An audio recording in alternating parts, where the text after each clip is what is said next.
boa noite para você. O aumento de casos de Covid em Mato Grosso do Sul é destaque do MS2 desta terça-feira, 31 de maio. Alerta da Secretaria de Estado de Saúde que as pessoas com sintomatologia respiratória, com sintoma respiratório, com gripe, com resfriado, procurem as unidades de saúde para que sejam feitos exames para a Covid. Dentista é preso em Campo Grande, investigado por pornografia infantil. A correria para quem deixou para a última hora a entrega da declaração do imposto de renda. Se não conseguimos reunir tudo, por algum motivo não for possível, nós iremos fazer uma declaração em branco e depois fazer uma retificadora. Reconhecimento de calamidade pública deve agilizar obras de recuperação dos estragos provocados pelas chuvas em Ivinhema.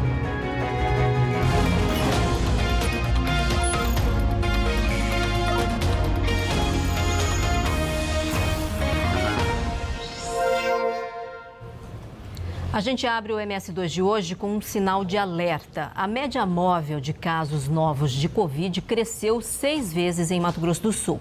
Isso em apenas uma semana. Os dados foram divulgados pela Secretaria Estadual de Saúde.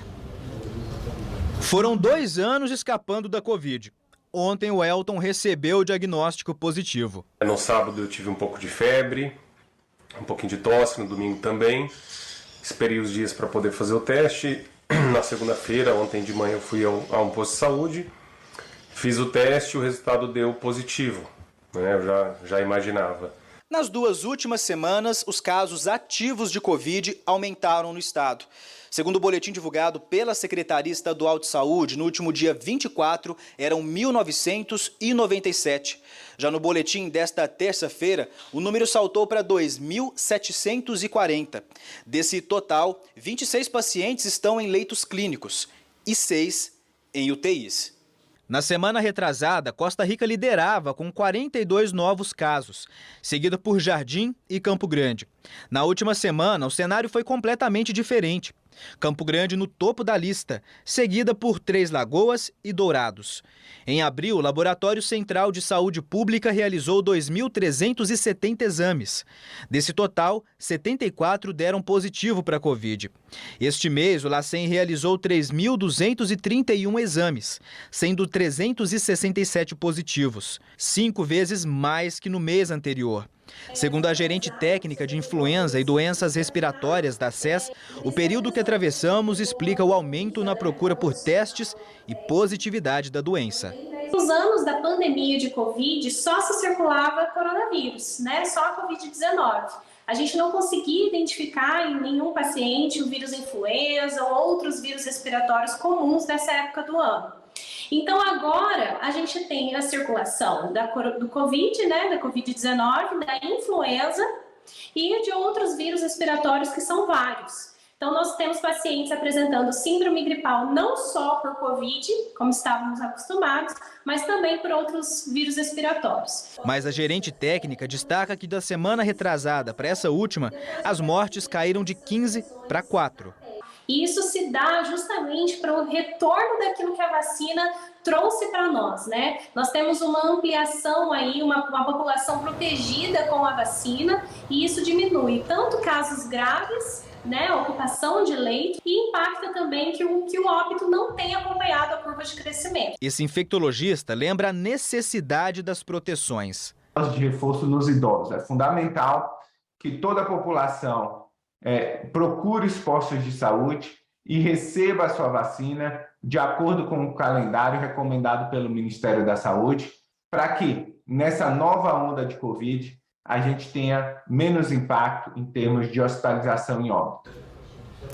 E vem mais alerta por aí. A Secretaria Estadual de Saúde investiga um caso suspeito, é bom reforçar, de varíola dos macacos na fronteira com a Bolívia. A doença é infecciosa e provoca lesões pelo corpo. Jaderson Moreira. O paciente é um boliviano de 16 anos e mora em Porto Quijarro. Ele procurou atendimento médico no pronto-socorro aqui de Corumbá no domingo e ontem foi transferido para a Santa Casa, onde está internado e também em isolamento. O adolescente esteve no dia 26 de abril em Santa Cruz de la Sierra, na Bolívia, onde passou por uma consulta com um médico neurologista. E após a troca de um medicamento de uso contínuo, Ele relata que os sintomas começaram: lesões avermelhadas, arroxeadas e lesões nos membros superiores, evoluindo para outras partes do corpo, além de febre. A Secretaria de Estado de Saúde informou ainda que foram solicitados diversos exames para investigar o caso e descartar outras doenças com sintomas parecidos e até possíveis reações alérgicas. Como medidas de prevenção à doença, as autoridades de saúde recomendam o uso de máscaras e também lavagem das mãos. A gerente técnica da SESC, que falou há pouco sobre Covid, também deu esclarecimentos sobre a investigação da doença no estado. Em relação a esse caso, estão sendo feitas todas as investigações, né, por onde ele passou, de onde ele veio. A história clínica diz que dá a entender que o contágio não se deu em Corumbá, e sim na Bolívia, de onde ele veio. Então, há motivo de alerta para todos nós, né, um alerta que foi emitido nacionalmente, mas não há motivo específico para pânico no município de Corumbá, uma vez que esse é só o município em que ele procurou assistência. A gente tem uma notícia agora que é destaque do G1MS sobre a prisão de um dentista por pornografia infantil. Isso aqui em Campo Grande. Foi apreendido um computador no consultório dele. Essa prisão foi em flagrante. Tem os detalhes aqui. O dentista de 52 anos. O consultório fica na região central de Campo Grande e ele é investigado por armazenar e disponibilizar conteúdo pornográfico infantil. Investigação sendo conduzida pela Delegacia Especializada de Proteção à Criança e ao Adolescente. Mãe e filha foram presas em Dourados por tráfico de drogas. Eduardo Kotak e Edival Quiomido chegam ao vivo aqui com a gente. Os detalhes. Boa noite para vocês. Oi, Lucimar, boa noite a todos. Foram cumpridos 2 mandados de prisão e de busca e apreensão. O objetivo da operação é combater o tráfico de drogas aqui em Dourados. Mãe e filha, então, foram presas preventivamente e levadas para a 2ª delegacia, onde continuam presas. As 2 mulheres, que têm 53 e 35 anos, são suspeitas de comandar um esquema de desvio de maconha para Minas Gerais através de transportadoras e de utilizarem também notas fiscais falsas. As investigações começaram no dia 2 desse mês, quando a Polícia Rodoviária Federal abordou um ônibus que fazia a linha Dourados-São Paulo, isso pela BR-163, e em vistoria, ali no bagageiro, foram encontrados 24 quilos de maconha. Na nota fiscal constava que eram transportados cabeçotes de motor. As investigações apontam que mãe e filha agiam da mesma maneira desde outubro do ano passado, já que durante o cumprimento de mandado de busca foram encontrados vários cabeçotes de motor e outros produtos relacionados ao crime que está sendo investigado agora. Lucimar. Muito obrigada pelas informações, Eduardo. A pressão popular, vamos dizer assim, foi um dos pesos hoje na votação de emendas feitas pela Prefeitura de Campo Grande na lei que criou a UPA-VET, a Unidade de Pronto Atendimento Veterinário. O município tentou derrubar a oferta de alguns serviços para quando a construção ficar pronta, mas os vereadores votaram pela manutenção da lei original. A obra é uma reivindicação antiga de protetores de animais na capital. Os manifestantes entregaram panfletos aos motoristas que passavam em frente à Câmara dos Vereadores, onde o projeto ia ser votado. Uma lei de 2015 autorizou a criação de uma unidade para fazer castração, consultas e orientações veterinárias. Só que a proposta do Executivo era retirar do texto original o funcionamento 24 horas, o centro cirúrgico e o atendimento de cavalos, jumentos e mulas. A justificativa da Prefeitura é a exigência de maior eficácia na gestão dos serviços públicos. A iniciativa causou reação das entidades protetoras dos animais. E vereadores entraram como emenda para manter o projeto original. O texto foi aprovado por unanimidade na sessão desta terça-feira. De acordo com a Constituição do Brasil, o poder público é responsável pelos animais abandonados e que sofrem maus tratos. A UPA-VET vai atender animais de famílias com renda de até 2 salários mínimos e que estejam cadastradas no CadÚnico. A obra da unidade foi lançada em março deste ano e deve funcionar no bairro Aero Rancho. Em Ponta Porã, a ajuda de um policial a um trabalhador que ficou pendurado a uma altura de 5 metros virou o assunto da cidade. Um gesto simples que serviu de inspiração para quem não imaginava ser socorrido tão ali prontamente. Era para ser um dia normal de trabalho, até que o Fábio ficou quase 2 minutos pendurado a uma altura de 5 metros. Ele estava fazendo uma instalação de segurança de uma empresa, disse que teve que segurar na calha para não cair. É um susto, né? Porque imaginar estar em aquela altura lá, né? E se chegar a cair no chão, né? Apesar que não seja muito alto, mas poderia machucar, quebrar uma perna, um braço aí, né?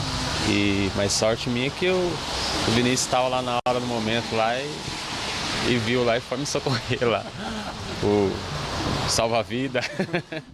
Olha, tudo aconteceu nessa rua aqui. O soldado Vinícius Ariel, que é da Força Tática da Polícia Militar de Ponta Porã, estava trabalhando nesse posto de saúde quando viu do outro lado da rua, bem na frente daquela porta ali, o Fábio pendurado. Ele não pensou 2 vezes, cruzou a rua para ajudar e contou que para ele não foi nada demais.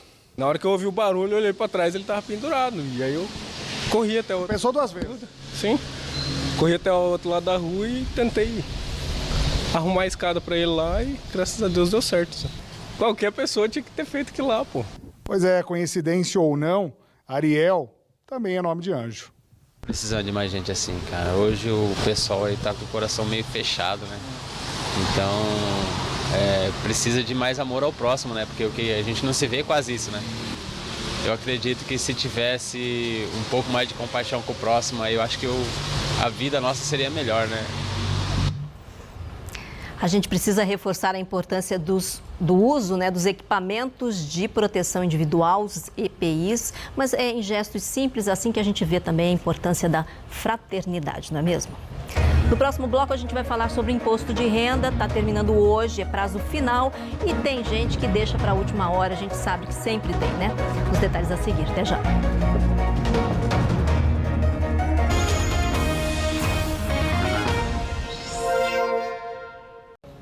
Daqui a algumas horas termina o prazo para a entrega da declaração do imposto de renda. A gente vem falando sobre esse prazo já há algum tempo, dando orientações. Teve gente que deixou para o último dia. Vamos ver.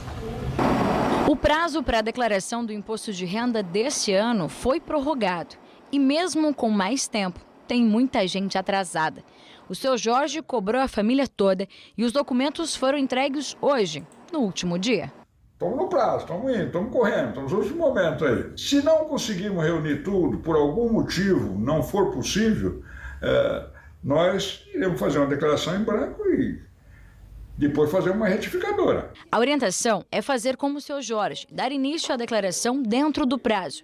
E caso precise, fazer a restituição com algum documento que faltar. Mas tem que prestar atenção no tipo de declaração, a completa e a simplificada.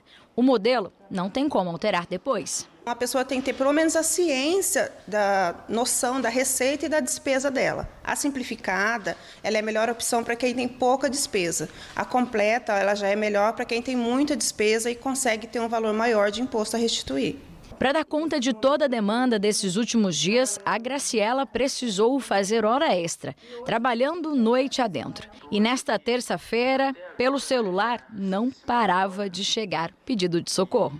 Está um pouquinho assim apertado, né? Porque tem muita gente que deixa para a última hora, né? E mesmo sendo declaração pequena, que eu já fiz tudo, né? Mas eu tenho que dar uma conferida, tudo, né?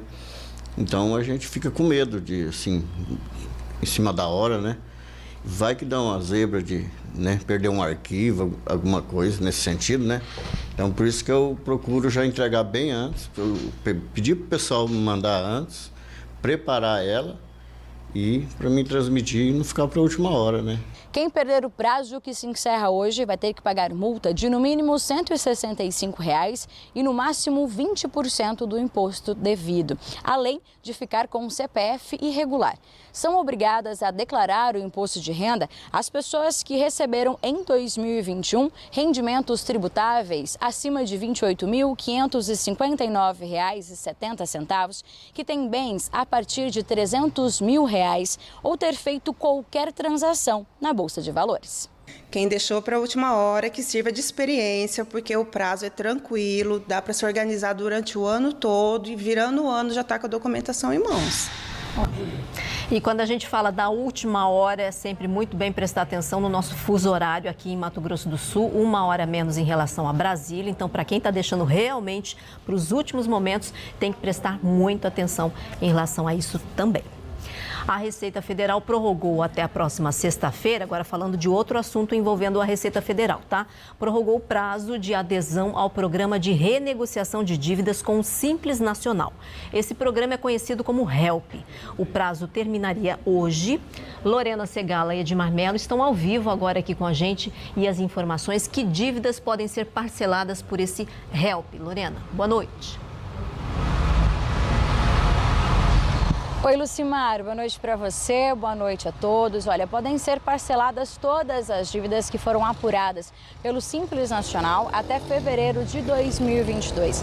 As empresas que participarem desse programa podem aí renegociar essas dívidas por até 15 anos e também obter descontos, proporcionais à queda de faturamento que elas tiveram no período de março a dezembro de 2020 em comparação com esse mesmo período de 2019. Segundo a Receita, esses descontos eles podem ser de até 90% das multas e juros, viu? Então o prazo ele foi estendido, terminaria hoje, segue até sexta-feira. Segundo ainda a Receita, até na semana passada, apenas 25% das empresas que o governo estava esperando que aderissem a esse programa o fizeram. Então quem ainda não fez tem um pouquinho mais de tempo, Lucimar? Segue aí até a sexta-feira o novo prazo.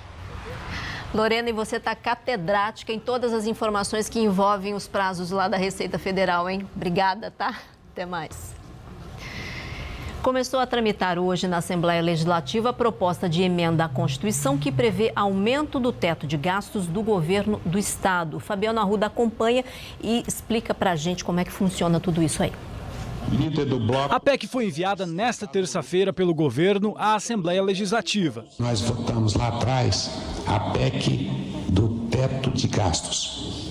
Então nós transformamos os duodécimos em valores e a partir daí foi proibido o aumento no teto de gastos durante 5 anos e este ano é o ano da revisão. Para que se faça com que a LDO já saia obedecendo a nova revisão geral das despesas, é necessário que a gente vote em primeiro lugar a PEC e em segundo lugar a LDO. Pela regra atual, o orçamento estadual é elaborado com base no valor do ano anterior, corrigido pela inflação de 12 meses. Pode ser aplicado um aumento de 20% a 50% da receita corrente líquida, mas a proposta amplia esse limite de 30% para 70%. E a justificativa é que a revisão dos gastos primários do governo são para despesas que sofreram grande impacto, especialmente com a inflação, como, por exemplo, combustíveis, e ainda para ser possível atender às questões dos reajustes de servidores, na ordem ou os parâmetros de 10%. Os deputados estaduais aprovaram o regime de urgência para a tramitação da proposta de emenda à Constituição. Ou seja, ela vai percorrer as comissões responsáveis e ir ao plenário de forma mais ágil. Segue agora para a Comissão de Constituição e Justiça e deve ser votada em primeira discussão no dia 9 de junho, quinta-feira da semana que vem. Para a oposição, a mudança é necessária. Nós precisamos voltar a ter liberdade para discussão do orçamento a cada ano, porque essa PEC do teto dos gastos, de uma certa forma, tirou a autonomia do legislativo de fazer uma discussão com maior liberdade sobre o orçamento, Porque, na verdade, ele já vem congelado, ele já vem engessado e apenas há uma atualização com base na inflação. Segundo o texto, a mudança no teto de gastos valeria a partir do ano que vem até 2027. O que se pretende agora é exatamente ampliar esse percentual de gastos para os exercícios seguintes.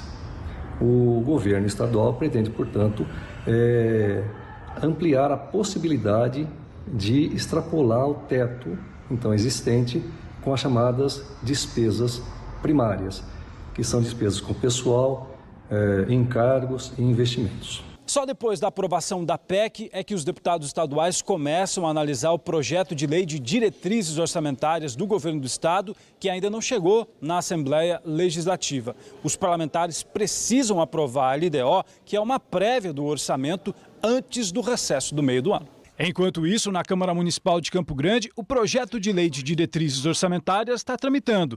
Teve relatório aprovado na sessão desta terça-feira.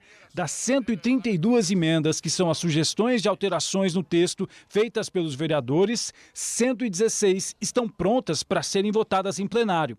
A LDO enviada pela Prefeitura prevê uma receita de 5,4 bilhões de reais para o ano que vem, um crescimento de 13,65% em relação ao orçamento deste ano na capital.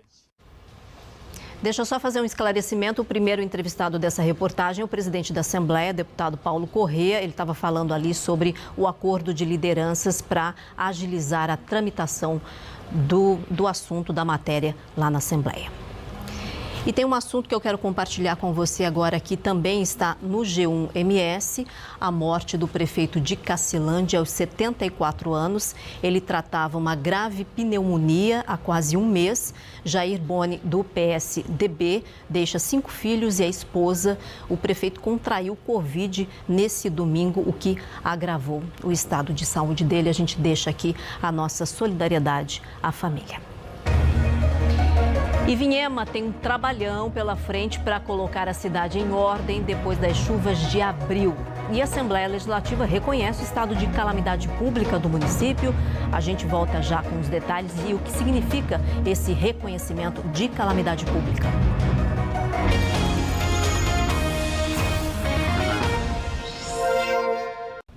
Em Corumbá, um homem foi morto a tiros no começo da tarde. Sandro Edmundo Espíndola, de 38 anos, trabalhava como motorista de aplicativo. Ele foi morto em um bairro da parte alta da cidade. O delegado Johnny Monteiro afirma que o motivo do homicídio ainda não foi esclarecido. A hipótese é que o motorista tenha sido vítima de execução. Testemunhas dizem que os criminosos atiraram em Sandro enquanto ele dirigia. Ele perdeu o controle do carro e bateu no muro de uma casa. Ainda segundo os relatos, um dos atiradores desceu do carro e fez mais disparos. Sandro tinha passagens pela polícia por tráfico de drogas, roubo de motos e, na semana passada, foi preso em flagrante por violência doméstica. A Assembleia Legislativa reconheceu na sessão de hoje estado de calamidade pública em Ivinhema, cidade atingida por fortes chuvas em abril. Uma cratera se formou na área urbana e ameaça o cemitério da cidade. Com o reconhecimento do estado de calamidade, o município pode acelerar algumas etapas para a execução de obras. Uma frente fria fraca que passa pelo estado trouxe chuva e deixou as temperaturas mais amenas nesta terça-feira. Amanhã os termômetros não sobem e há possibilidade de chuva na região sul. Nas outras, o tempo fica firme. São as condições do nosso outono, né? Jataí com essa mínima de 16 e máxima de 24. Guia Lopes não passa de 22. Um bom volume de chuva lá em Guia Lopes, 20 milímetros. E um calor até nas outras cidades. Campo Grande não tem chuva prevista para esta quarta-feira e umidade ficando ali de 37% e depois sobe bem para 96%. E temos essas temperaturas, mínima de 17 às 6 da manhã e não passa de 27 graus às 2 da tarde. A gente está encerrando o MS2 de hoje com as nossas imagens ao vivo das nossas equipes aqui. Fernando Corrêa da Costa, em Campo Grande. E mais para frente vai aparecer também um movimento ali na região da Costa e Silva. Agora aí para você. Boa noite, a gente volta a se encontrar amanhã.